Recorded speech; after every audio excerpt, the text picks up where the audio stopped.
जितना माइक के बगैर बोला था। बिस्मिल्लाहिर्रहमानिर्रहीम।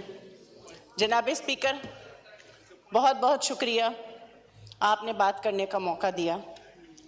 सदर साहब की तकरीर पर, गो कि ये सदर साहब की तकरीर है, एक विज़न है, लेकिन इस पे जो मसाइल, जो बातें हुई, वो आप भी सुन रहे हैं और मैं भी सुन रही हूँ। मैं शुक्रगुज़ार हूँ अपने कायद मियाँ मोहम्मद नवाज़ शरीफ की। मैं शुक्रगुज़ार हूँ मरियम नवाज़ साहिबा की। मैं शुक्रगुज़ार हूँ शहबाज शरीफ साहब की, जिन्होंने मौका दिया मुझे दूसरी दफ़ा इस आवान में आने का। मैं शुक्रगुज़ार हूँ तमाम लोगों की, जिन्होंने मुझे यहाँ आने के लिए मेरी हिम्मत बंधाई दूसरी बार, और मैं आज यहाँ पे मौजूद हूँ अपने लोगों के लिए, अपनी ख़वातीन के लिए, अपनी पार्टी के लिए, अपने मुल्क के लिए, अपनी आवाम के लिए, ताकि मैं उनकी आवाज़ बनकर यहाँ पे बात कर सकूँ। जनाब स्पीकर, सदर साहब की तकरीर एक विज़न, वो विज़न जो कि हुकूमत का विज़न कहा जाता है।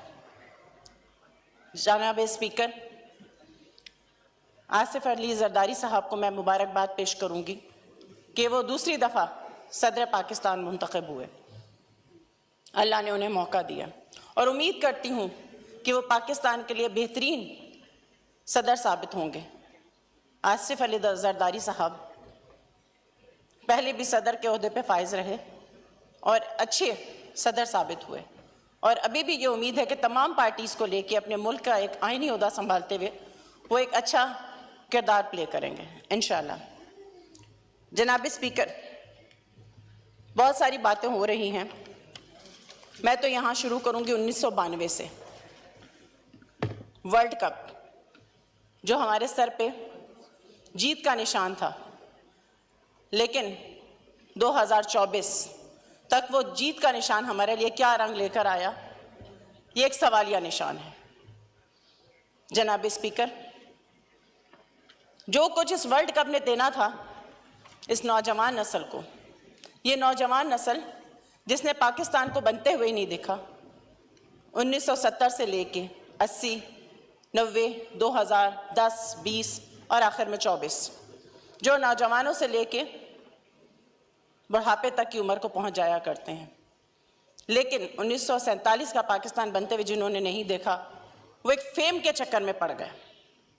1992 का जो वर्ल्ड कप था, पाकिस्तान के सर पे एक ताज तो बना, लेकिन वो ताज हमारे नौजवानों के लिए एक मुसीबत भी बन गया।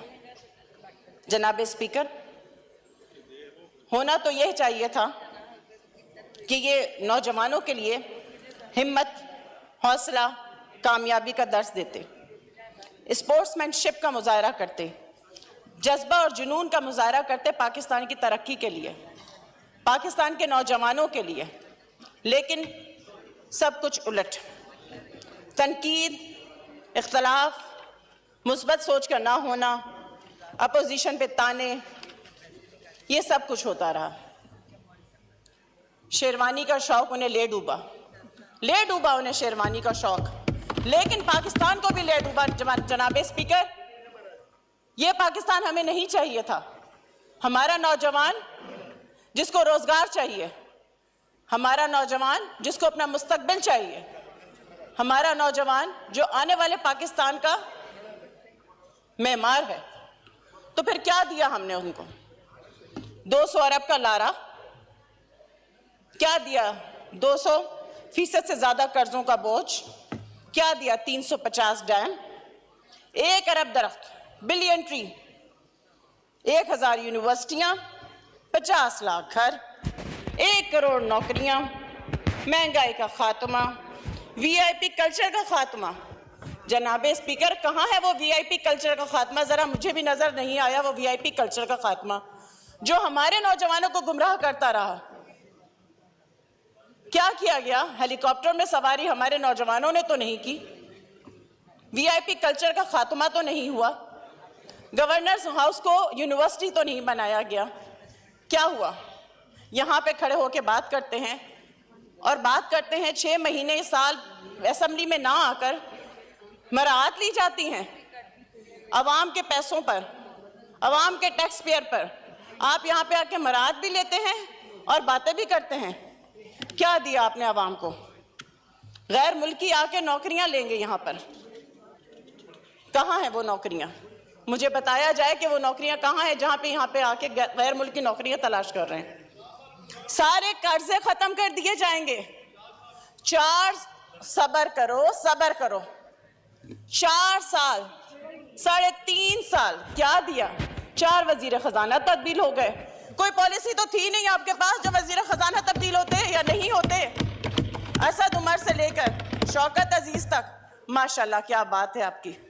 देख भी रहे थे और सुन भी रहे थे। इनमें से कौन सा काम किया आपने? बताया जाए, इस सवालों का जवाब दिया जाए। कौन सा दावा पूरा किया गया? जनाब स्पीकर, 9 मई जैसा वाकया सींचा था जिस जहर से नफरत से लहू से, सींचा था जिस जहर से नफरत से लहू से, अब तुमको मुबारक हो वही पेड़ जमा हो गया। 9 मई का वाकया, क्या यह 9 मई का वाकया वो पेड़ नहीं बना जिसको बोया गया था? क्या दिया गया नौजवानों को? चोर यूथ जो आपसे उम्मीद लगा के बैठी थी, चोर, क्या ये चोर का नारा लगा के आपने उस यूथ को गुमराह नहीं किया? 9 मई जैसे वाकये को होना इस बात का सबूत है कि आपने उन नौजवानों में नफरत का बीज बोया। क्यों बोया? वो जो रोशनी दिखाई थी वो कहाँ है रोशनी? वो जो बात की थी, जो दावे किए थे, वो कहाँ है दावे? यहाँ पे तो आप बात करते हैं कि जी हमारा ये हो गया, हमने ये कर दिया, हमने वो कर दिया। केपीके में 10 साल हुकूमत आपने की है। कौन से आपने जन्नत के कहते हैं ना, नहरें बह दी जन्नत की, उसमें दूध की नहरें बहा दी आपने? जरा बताइए तो सही, कौन सी दूध की नहरें बहाई हैं आपने उसमें? कौन से तालीमी मेयार को बुलंद किया है आपने?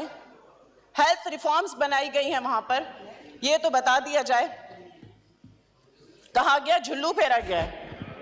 माशाल्लाह झुल्लू फेरा गया, जरा मतलब भी बता देते तो अच्छा हो जाता। ये झुल्लू 2018 में फेरा गया था।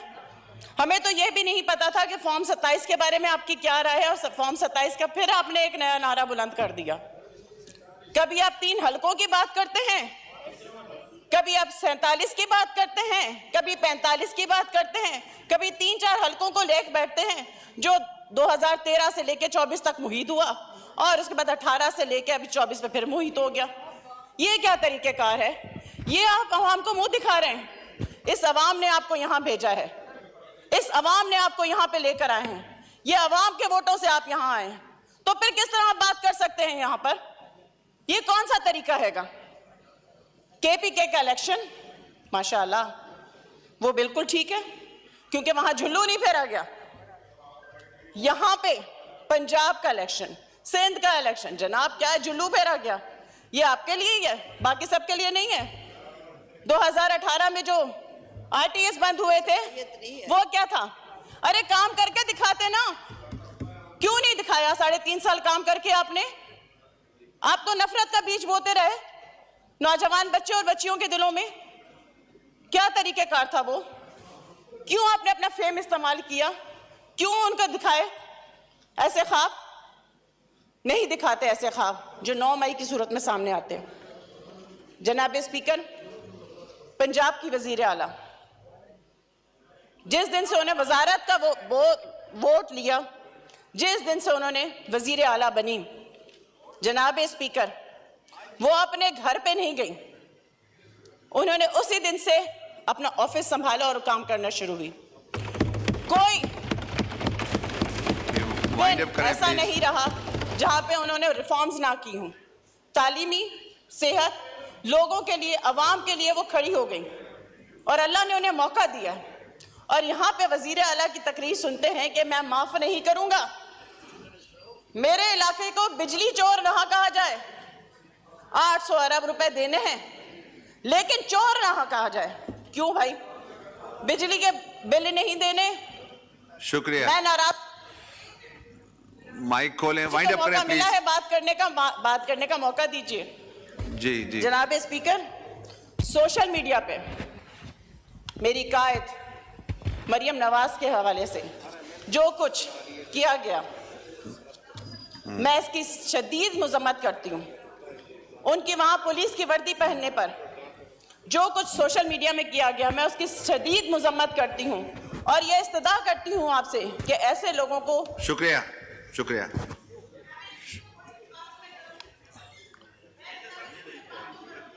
मतलब वाइंड अप, आपको 10 मिनट हो गए जी। आप अपने चीफ विप से इंस्ट्रक्शंस लें, वाइंड अप करें, माइक खोलें जी। 30 सेकेंड्स प्लीज। कहा गया कि आग का दरिया पार करके आए हैं। भूल गए हैं वो वक्त जब पेशियां भुगती, अडियाला जेल, एक बाप के आगे बेटी को गिरफ्तार करना। भूल गए वो सब वक्त। बुशरा बीवी के बारे में बात की जाती है, इया का नाबुदु व इया का नस्तईन कहा जाता है। आप दीन के ऊपर, इस्लाम के ऊपर लोगों का दिल जीतते हैं जनाब स्पीकर, तो फिर इस दीन और इस्लाम के ऊपर लोगों को बता दीजिए। शुक्रिया, थैंक यू जी। जनाब रियाज फतियाना साहब।